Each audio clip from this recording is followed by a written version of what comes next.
Question for you. Have you ever written something like if name equals null just to block a request when name is missing? That sucks, right? But what if I told you there is a much cleaner and scalable way to handle that? No manual checks, just simple annotations added directly into your API contract. Sounds good?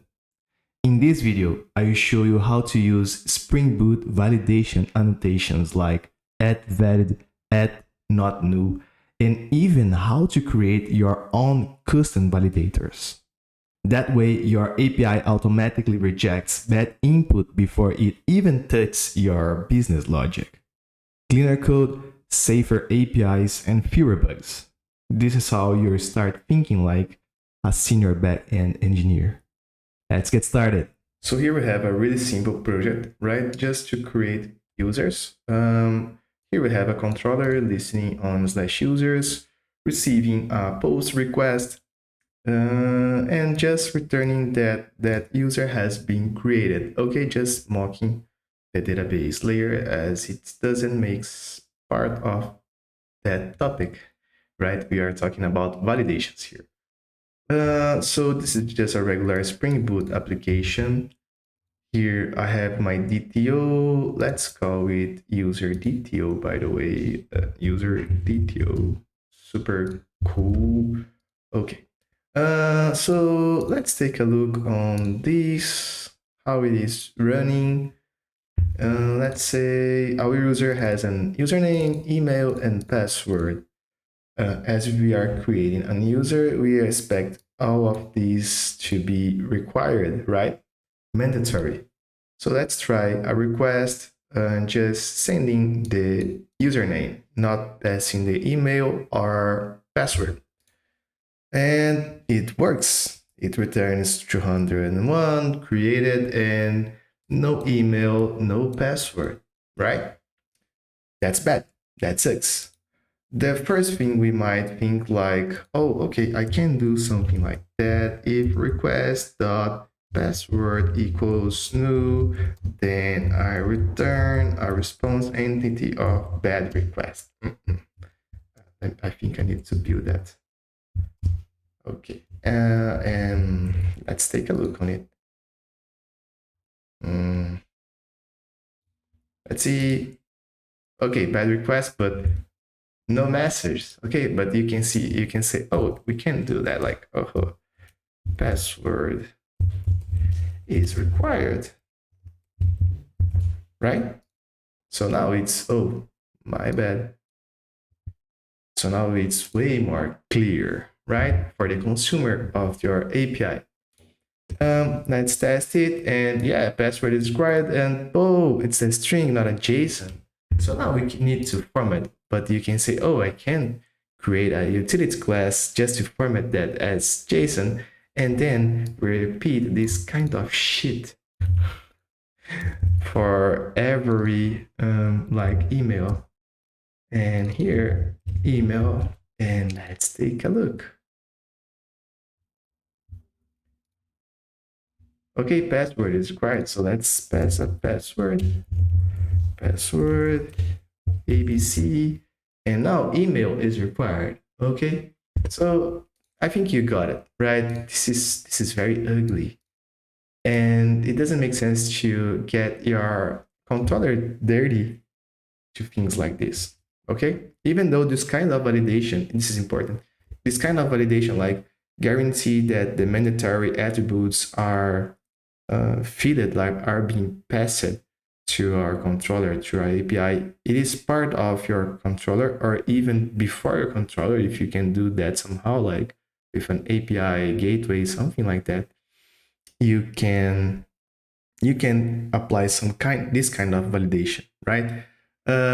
So here we can get rid of this. And just to clarify, if you need some more specific validations, like validations that depends on data on database, in order to know if that relation exists and so on. So this can be done on the service layer or a specific validation layer of your application. But things like minor validations, like, oh, if your email is different than null, and if your email is a valid email, for example, you don't need to rely on the service. Like this is like boilerplate validation, right? So you should perform that on your controller, in fact, but you don't need to write that kind of code, that boilerplate code. Okay, so here is the thing. We are going to use a dependency called Spring Boot Starter Validation. This is an implementation of the Bean validation spec. I will add the Bean validation spec link in the description right down below in case you want to take a look on it. But for now, just understand that this package, this started validation, which implements the Bean validation specification, it provides you some handful useful annotations like add not null, add valid, and so on. So let's take a look. But before we get started, as you can see here, we have the controller and DTO packages here, and our application is starting to grow right now. So in case you get your project in a mess when your project starts to grow, I have a free ebook to how to structure your Spring Boot application in a professional way, cleaner way. When you join a team, you can guide yourself and get to know where the class you are looking for is located and where to store a new class you're creating and so on. So the description is right down below. That being said, let's get back to our project itself. So here, what we can do, and one point here, I am using record, but you can use class, it doesn't matter. We can use, for example, let's say we said like every attribute here is required, right? So we can do something like that. And can you see the import Jakarta validation? This is the Bean validation constraint, not null. Okay, so let's repeat that for each attribute we have. And let's take a look. What happens? Nothing happens. It's still accepting new email. What happened? It was supposed to work. Yeah, but the fact is like you just tagged your attributes with the validations you want, but you didn't ask Spring to in fact validate that. To do that, you need to annotate your request body as valid.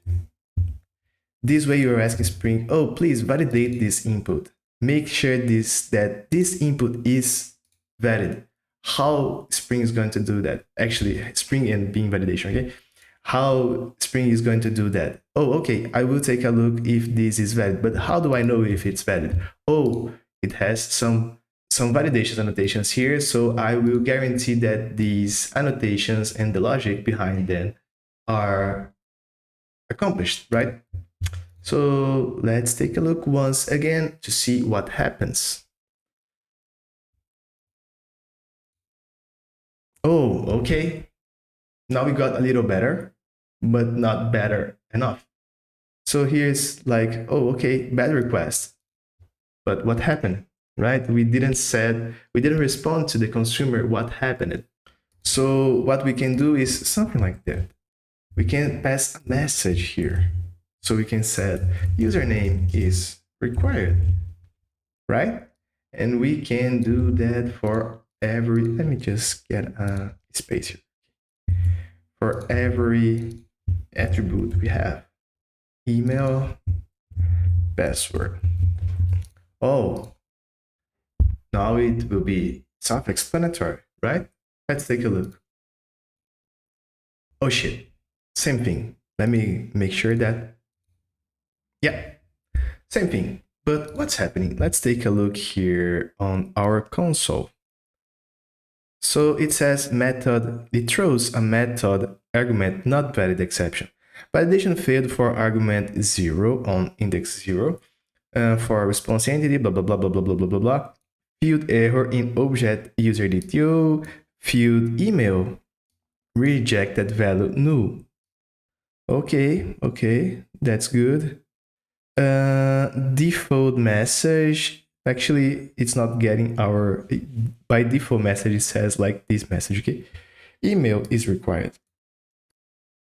Not useful, right? It's useful for us as developers who will take a look on the logs, but the consumer will not see that. How we can do that? How we can solve that problem?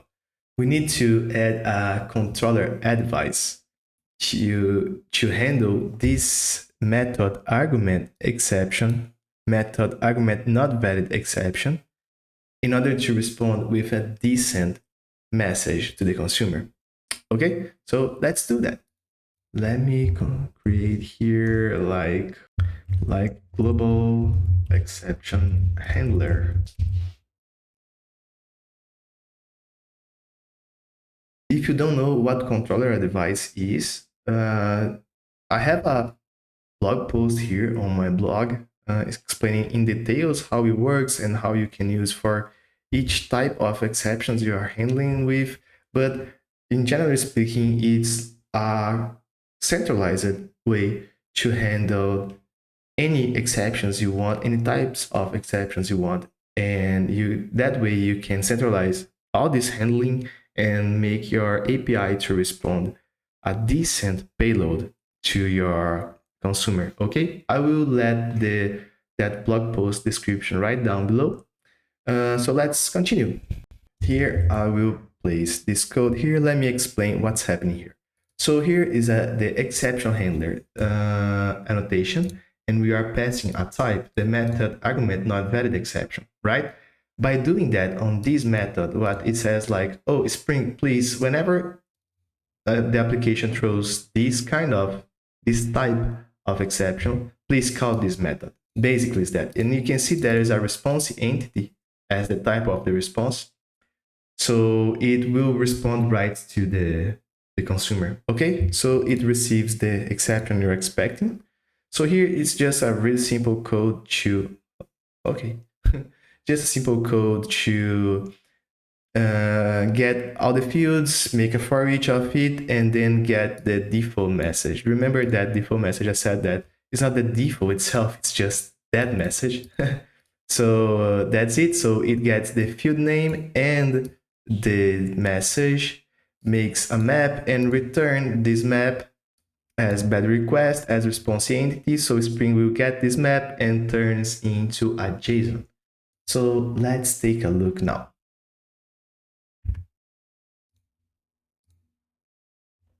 Way better, right? Way better. So now we don't need to take care of it anymore. So for any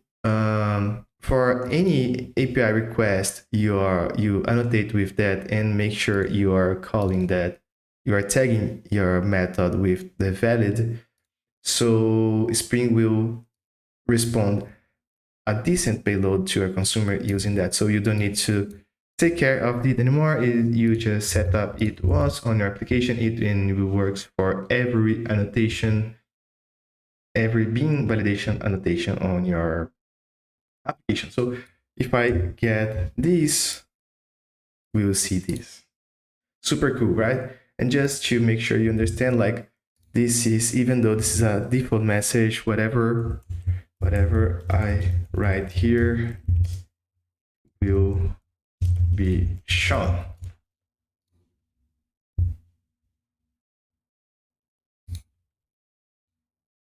Ta-da! Okay, that's super cool. That's basically how bean validation works, but let's make it a little more interesting. But for now, let's take a look on this other one, like size. This size annotation is also part of the Jakarta validation, bean validation. It said like, oh, it needs to be, this string needs to have a minimum 3 characters and max 20, and a message. Username must be between 3 and 20 characters. Let's see that in action.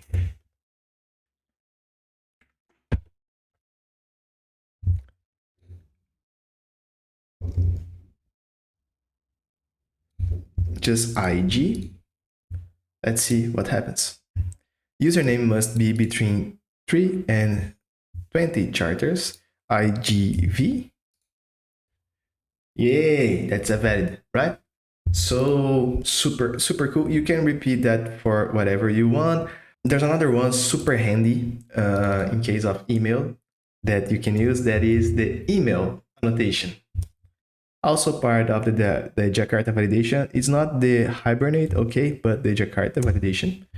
And yeah, email should be valid. Let's take a look on it.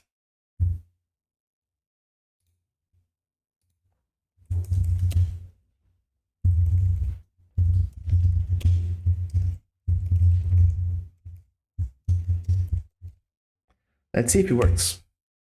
Email should be valid, right? But if I get this like gmail.com, it works. Super cool. Okay, that's pretty much how Bing validations works. As I said, like you can take a look on the spec for every annotation it has. It has a lot. And to be handy, the blog post related to this video in specific, I will also give the link. I will also let the link on the description down below. It has a cheat sheet here with some already made annotations. So like not empty, not blank, size as we saw, email max, it should be minimal here. So sorry, decimal and so on. But also we might get in a situation like, oh, we have a specific rule here and we need to implement that. So okay, for this case, I will need to rely on that if blah blah blah blah blah blah. No, you don't need that. You can create your own custom validator annotation. Let's take a look here on example for like strong password, like a custom password constraint, right? So for example, we need to have at least one lowercase character, one uppercase, one number, and one special character. Let's say that this is specific just for your company, and you need to write down that rule, how you're going to do that. Let's create it at strong password annotation. To do that, but before doing that, let's take a look on the password right now. This way, I can say this password is valid, right? It has been created. So now let's create our custom validator.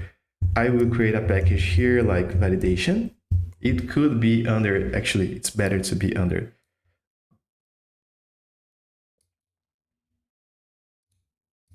the controller. And that says like strong password, but this is an annotation. Oh, fancy, right?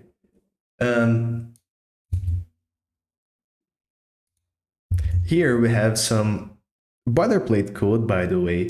This is a target annotation. By this, you are saying to Java like where you expect your annotation to be used. In our case, field, right? Like this one is being used on a field, on an attribute. Let's take a look on this.